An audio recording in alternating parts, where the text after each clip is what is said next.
Latin America, a diverse region. Okay, starting off with some of the basic information about Latin America. First of all, if you take a look at the picture on the right of the screen, that is an interesting map. That's a map of the continent of South America. However, this unit is on Latin America. To the right, since that is just South America, it does not include Central America, nations of the Caribbean, and it also does not include Mexico, which is obviously part of North America. So, there are 33 nations. If you would count up the nations within that map on the right, you would obviously come up short of 33. That's because, again, there are no nations pictured from Central America, and Mexico is not included in there. And again, the region of Latin America goes across two continents, North and South America. Okay, we discussed this in class, but why is Latin America called Latin America? Why isn't it called South America? Or why isn't it only including certain nations? Well, there are some characteristics about Latin America's people that make it called, first of all, Latin America, and that unite the people of Latin America. First of all, they are united by their language. No, they are not Latin speakers, but they do mainly speak one of two languages. These include Portuguese and Spanish.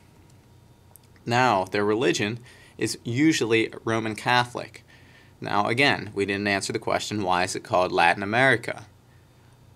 Well, it is called Latin America because both Portuguese and Spanish are descendants of the language known as Latin.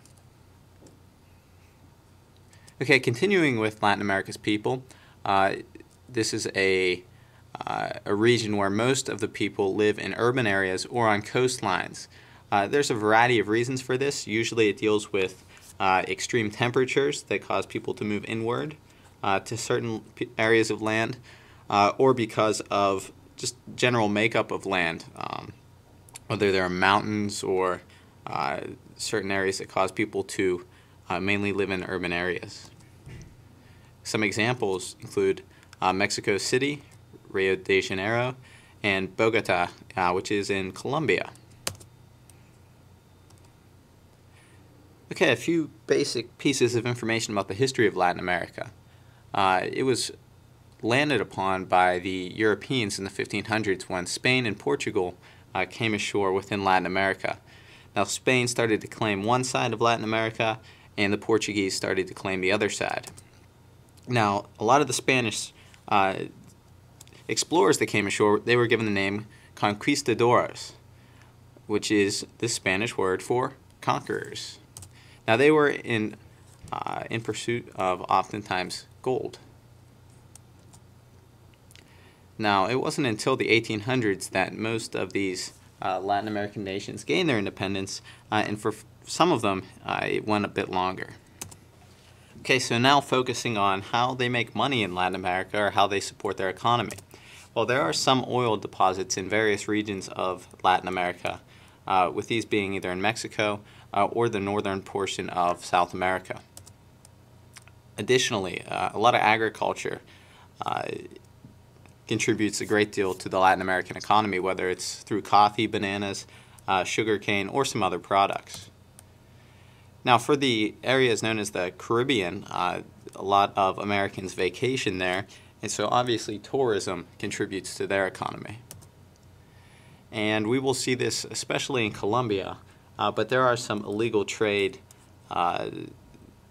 areas of Latin America's economy that we will explore.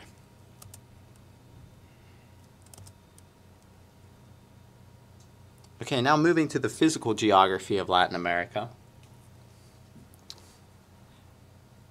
In Africa, we studied one of the largest rivers in the world, the Nile, but the longest river in the world is actually in South America, and that is known as the Amazon.